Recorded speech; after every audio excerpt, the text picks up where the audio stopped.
So, stel jou gou voor, jy is in die hospitaal, dalk vir 'n roetine-operasie en alles verloop seepglad. Jy herstel mooi, maar dan, skielik, gebeur daar iets heeltemal onverwags. Wel, dis die realiteit vir letterlik honderdduisende mense elke jaar. Hulle staar 'n stille, maar dodelike gevaar in die gesig: bloedklonte. Vandag gaan ons dieper delf en kyk presies hoe jy jouself kan beskerm.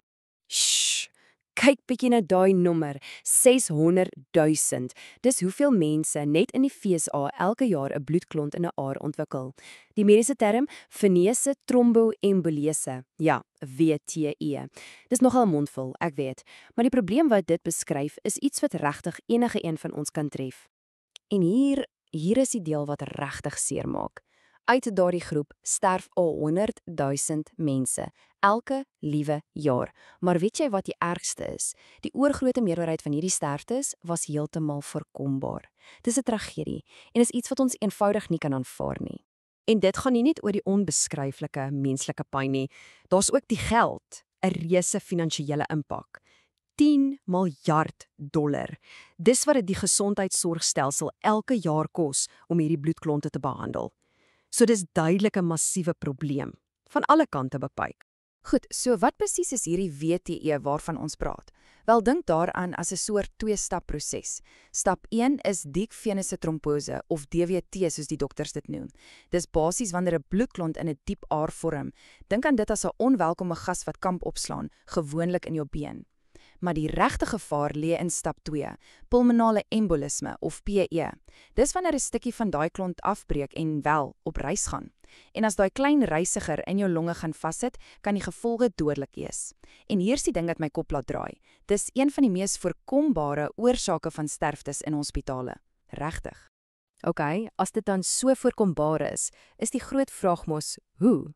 Hoe stop ons dit? Wel, alles begin by een ding, om jou eie persoonlike risiko te verstaan.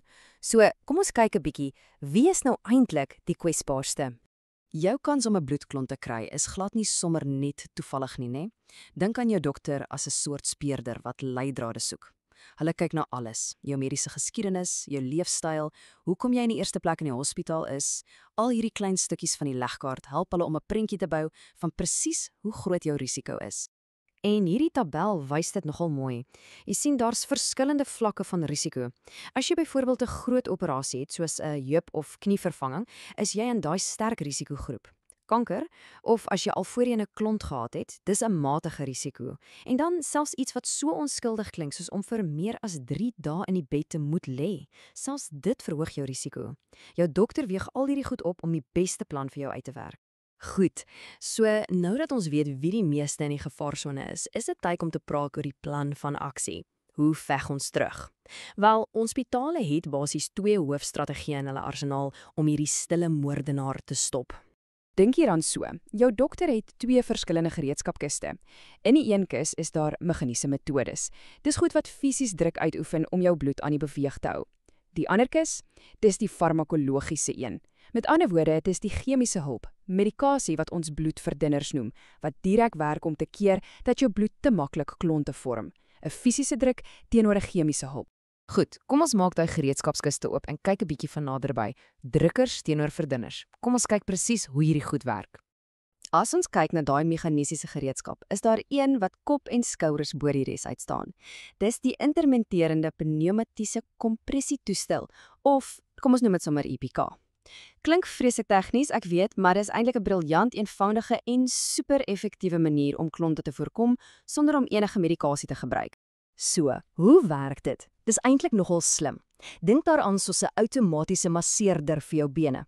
Hulle draai hierdie opblaasbare moue om jou bene en 'n klein pomp blaas hulle dan ritmies op en laat hulle weer afblaas, op en af. Hierdie konstante sagte drukking boots die effek van stap na, selfs terwyl jy plat in die bed lê. Dit forceer die bloed om te bly beweeg en keer dat dit op een plek saamkoek en 'n klont vorm. En die resultate?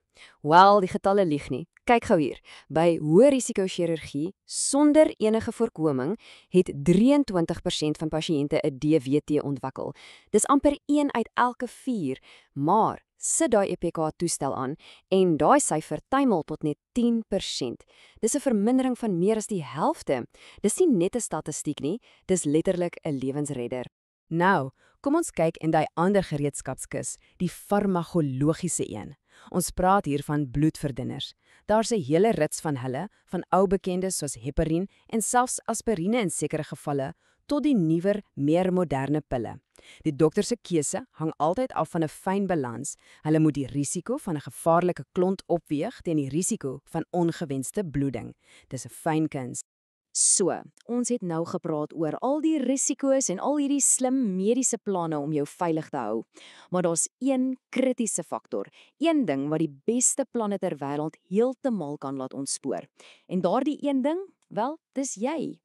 Dit klink dalk voor die hand liggend, maar dis die harde, koue waarheid.